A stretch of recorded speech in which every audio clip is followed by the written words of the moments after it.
Hello tout le monde, c'est Elisabeth de Hello French. J'espère que vous allez bien, que vous êtes en bonne santé et que votre apprentissage du français se passe bien. Aujourd'hui, je vous propose une vidéo sur l'argot en français. Il y a quelques temps, j'avais déjà fait une vidéo sur les mots et les expressions d'argot en français.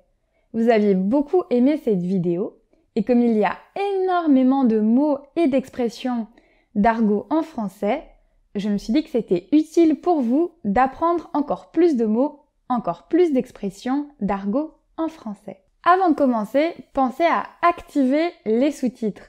Ça sera plus facile pour vous de comprendre la vidéo. Si vous êtes nouveau sur la chaîne ou si vous êtes nouvelle sur la chaîne, pensez aussi à vous abonner pour voir toutes les vidéos. Pour ceux qui ne savent pas ce que c'est l'argot en français, c'est tout simplement un langage familier. C'est le slang en anglais. Commençons tout de suite avec les mots le boulot et le taf. Le boulot ou le taf, ce sont deux mots en langage familier, en argot, pour parler du travail. Par exemple, je peux dire « Je me lève tous les jours à 8 heures pour aller au taf » ou encore « J'aime beaucoup mon boulot » je travaille dans la communication. Il y a aussi le verbe taffer. Donc on dit le taf pour parler du travail et taffer pour dire travailler. Par exemple, je peux dire je taffe dans une boulangerie. Passons maintenant au verbe se vautrer. Se vautrer, ça veut tout simplement dire tomber, faire une chute. Par exemple, je pourrais dire je me suis vautrée en sortant de chez moi, j'ai glissé dans la neige, je suis tombée et je me suis cassé une jambe. On peut aussi utiliser le verbe se vautrer au sens figuré. Donc ça veut dire qu'on ne va pas tomber physiquement, mais c'est plutôt dans un sens psychologique. On va l'utiliser pour dire qu'on a échoué. Par exemple, je peux dire je me suis vautrée à mon examen de français. J'ai eu 3 sur 20. J'ai échoué. Le verbe suivant en argot, c'est le verbe accoucher. Vous connaissez peut-être ce verbe qui veut dire donner naissance. Quand une femme est enceinte, elle va accoucher après 9 mois. En argot, ce verbe a une autre signification. On l'utilise quand quelqu'un ne parle pas assez vite et qu'on a envie qu'il vienne au fait. Ou alors, quand quelqu'un ne veut pas parler, on va lui dire « accouche » pour dire « c'est bon, parle ». Par exemple, je pourrais dire à quelqu'un « quel est le problème? Je n'ai pas toute la journée.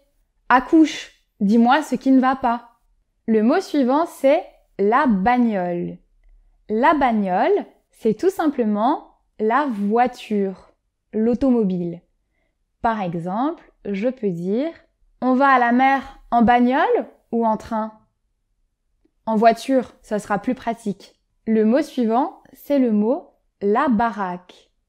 Une baraque, c'est tout simplement une maison. Par exemple, si je suis en train de me promener, je peux dire « Il n'y a que des jolies baraques dans ce quartier ». Le mot suivant, c'est le bide. Si je vous dis que j'ai mal au bide, ça veut dire que j'ai mal au ventre. Donc le bide, c'est le ventre. Par exemple, je peux dire « J'ai mangé des bonbons toute la soirée, maintenant j'ai vraiment mal au bide ». L'expression suivante, c'est « péter un câble » ou « péter un plomb ». Quand on pète un câble, c'est qu'on devient fou tellement on est énervé. Par exemple, je peux dire « J'ai taché la robe que ma mère m'a prêtée, elle va péter un câble quand elle va le voir. » Ou encore « Sonia va péter un plomb quand elle va découvrir que son ex a une nouvelle copine. » Ça veut dire qu'elle sera très énervée, vraiment fâchée. Ça va la mettre hors d'elle. Le mot suivant, c'est le cinoche. Si quelqu'un vous propose de faire un petit cinoche, il vous propose tout simplement d'aller au cinéma. Par exemple, je pourrais aussi dire « On se fait un cinoche ce soir? J'ai vu qu'il y avait des très bons films à l'affiche. » Le mot suivant, c'est le costard. Un costard, c'est un costume. C'est un vêtement que portent les hommes. Donc il y a une veste et un pantalon. C'est un vêtement que les hommes mettent pour aller travailler ou pour des occasions particulières. Par exemple, un mariage ou un enterrement. Je pourrais dire, par exemple, « Oh, tu as mis ton plus beau costard pour mon mariage. Je suis très heureuse. Tu es très beau. » Dans la précédente vidéo, on avait vu l'expression « avoir la dalle » pour dire « avoir très faim ». Il y a une autre expression qui est « avoir les crocs ». Donc si j'ai les crocs, c'est que j'ai vraiment très très faim. Par exemple, je peux dire « J'ai vraiment les crocs, je pourrais manger 2 pizzas ». Quelqu'un pourrait alors me répondre « Ah oui, tu as vraiment la dalle apparemment ». Ça veut donc dire que j'ai très faim. L'expression suivante, c'est « faire dodo ». Si je dis que je vais faire dodo, c'est que je vais dormir. C'est une expression un peu enfantine, souvent qu'on utilise avec les enfants. Mais les adultes peuvent le dire aussi. L'expression suivante, c'est être fauché. Lorsqu'on est fauché, ça veut dire qu'on n'a plus d'argent.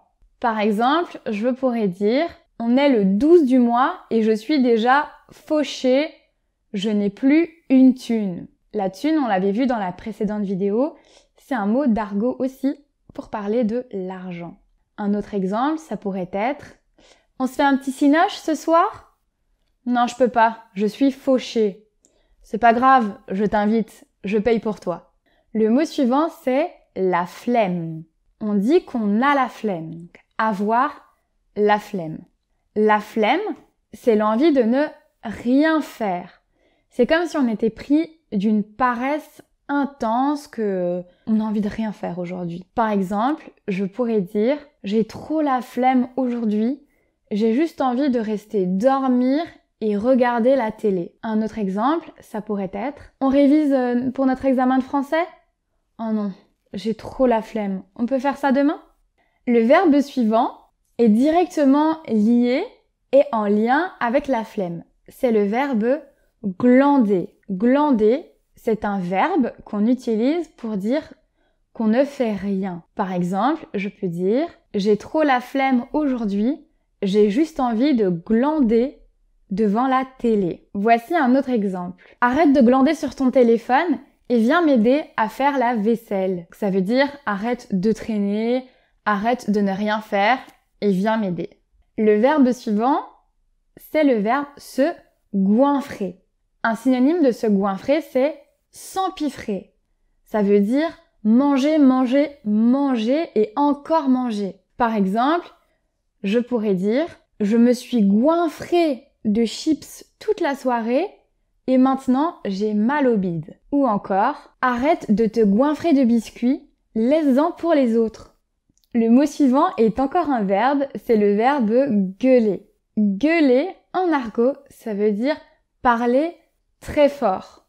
Par exemple, je pourrais dire à quelqu'un « Arrête de gueuler! Je t'entends, ne parle pas si fort !» L'expression suivante, ou plutôt les deux expressions suivantes, c'est se prendre une patate, ou se prendre des patates, ou se prendre un pain. Donc, les patates, en français, c'est des pommes de terre. Donc, c'est un légume, on peut faire des frites avec, des chips, par exemple. Et un pain, en français, c'est ceci. C'est ce qu'on mange souvent au petit déjeuner, c'est comme de la baguette, par exemple. Par contre, quand on dit se prendre des patates ou se prendre un pain, ça veut dire qu'on se prend des coups de poing. Donc, quand on se bagarre avec quelqu'un, on peut se prendre des coups de poing. L'expression se prendre une patate ou des patates, ça veut dire se prendre des coups de poing. Pareil pour se prendre un pain. Par exemple, je pourrais dire Maxime a mis des patates à Benoît. Il était très fâché parce qu'il avait dragué sa copine. L'expression suivante, c'est avoir la poisse. Si je dis que j'ai la poisse, c'est que je n'ai vraiment pas de chance. je suis très malchanceuse. Par exemple, je peux dire j'ai vraiment la poisse. La semaine dernière, j'ai cassé mon téléphone et aujourd'hui, je perds mes clés. Je n'ai pas de chance, j'ai la poisse. L'inverse d'avoir la poisse, c'est être un vénard ou une vénarde. Si je dis de quelqu'un que c'est un vénard, ça veut dire qu'il est très très chanceux, qu'il a beaucoup de chance. Par exemple, je pourrais dire « Natacha a gagné 2000 € au loto, quelle vénarde !» Par exemple, je pourrais aussi dire « Louis part 2 semaines en vacances aux Fidji, quel vénard, je l'envie beaucoup, il a beaucoup de chance. » Le mot suivant, c'est un potin. Un potin, c'est un commérage, c'est une rumeur qu'on va raconter. Généralement, les gens qui racontent des potins ou veulent entendre des potins sont des gens très curieux. C'est des choses qu'on raconte sur les gens, des rumeurs. Par exemple, je pourrais dire « Je suis trop triste d'avoir manqué la soirée hier. Est-ce qu'il y a des potins? Des personnes se sont embrassées ?» Ou encore, je pourrais dire à quelqu'un qui aime raconter des rumeurs « Arrête de raconter des potins. Tu t'ennuies? Concentre-toi sur ta vie. » Le mot suivant, c'est un rencard. Si je dis que j'ai un rencard avec un garçon, c'est que j'ai un rendez-vous amoureux, un date. Par exemple, je peux dire « Ce soir, j'ai un rencard avec Benoît. Je l'ai rencontré sur Tinder. C'est la première fois que je vais le voir. » Ou encore, je pourrais demander à quelqu'un « Comment s'est passé ton rencard hier soir? C'était bien? Le mec était sympa ?» Le mot mec, nous l'avions vu dans l'autre vidéo sur l'argot, c'est un synonyme de garçon. L'expression suivante, c'est du toc. Quand on utilise l'expression « c'est du toc », ça veut dire que c'est quelque chose qui n'est pas de très bonne qualité. On utilise souvent cette expression pour les bijoux. Par exemple, si quelqu'un me dit « ta bague est très jolie », je peux dire « oh, c'est du toc ». Ça veut dire que ce n'est pas de l'or, que ce n'est pas de l'argent, qu'elle est en plastique ou dans un métal qui n'est pas très précieux. Le mot suivant, c'est le mot « balai ». Vous connaissez peut-être le premier sens du mot « balai ». Donc c'est un objet qu'on utilise pour balayer quand on fait le ménage. Donc il y a l'aspirateur et le balai qu'on utilise pour enlever la poussière sur le sol. En argot, on utilise le mot balai pour parler de l'âge de quelqu'un. Donc au lieu de dire an, on va dire balai. Par exemple, je peux dire j'ai 30 balais, j'ai 30 ans. Souvent, on l'utilise pour montrer qu'on est âgé. On ne va pas utiliser le mot balai pour parler de l'âge d'un enfant. C'est pour insister sur le fait qu'on est vieux ou qu'on se trouve vieux. L'expression suivante, c'est le bordel. Si je dis que c'est le bordel, ça veut dire que c'est le bazar. Par exemple, je peux dire « ta chambre est en bordel, range-la ». Donc on peut l'utiliser pour parler d'un bazar physique, donc dans une pièce qui est mal rangée, mais on peut aussi l'utiliser au sens figuré, psychologique. Par exemple, je peux dire « c'est le bordel dans ma tête, je ne sais pas si j'ai envie de devenir vétérinaire ou professeur de français. Je ne sais plus quoi penser, c'est vraiment le bazar dans ma tête. » Les deux expressions suivantes, vous les avez peut-être déjà entendues si vous regardez des films ou des séries policières en français. Les deux expressions, c'est buter quelqu'un et descendre quelqu'un. Ces deux expressions signifient tuer quelqu'un. Par exemple, je peux dire le criminel s'est fait descendre par la police. Ils l'ont abattu, ils l'ont tué. Ou encore, je peux dire ce criminel a buté son rival. Donc ça signifie tuer. Les deux mots suivants d'argot qui veulent dire la même chose, ce sont des verbes. C'est se barrer et se casser. Ça signifie partir, donc quitter un endroit ou s'enfuir. Par exemple, si je suis à une soirée et que j'ai envie de rentrer chez moi parce que je suis fatiguée, je peux dire « bon, je me casse, je vais dormir, je suis un peu fatiguée. Ça veut dire que je pars. Voici un autre exemple. Sonia et Thomas se sont disputés très fort. Thomas s'est barré de chez eux. Elle ne sait pas où il est. Il est parti. Les deux expressions suivantes veulent aussi dire la même chose. C'est être casé et être maqué. Si je dis que je suis casée depuis 5 ans, ça veut dire que je suis en couple depuis 5 ans. Pareil pour maqué. Par exemple, je peux dire Thibaut est maqué avec Natacha. Ils sont très heureux ensemble.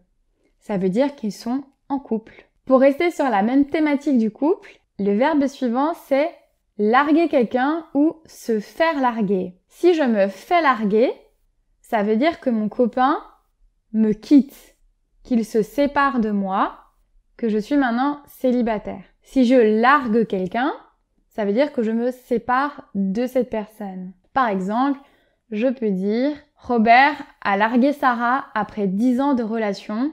Elle est vraiment très triste. L'expression suivante, c'est ça caille. Si je dis que ça caille, ça veut dire qu'il fait vraiment très froid. Par exemple, je peux dire il fait 3 degrés dehors, mets un manteau pour sortir, ça caille vraiment. L'avant-dernier mot que nous allons voir aujourd'hui, c'est au pif. Au pif, en français, ça veut dire au hasard. Par exemple, je peux dire je ne savais pas quoi manger, je ne savais pas quoi choisir sur la carte, j'ai pris une pizza au pif. Ça veut dire que j'ai un peu choisi au hasard en me disant que ce serait très bien. Voici un autre exemple. Tu es très bien habillée aujourd'hui.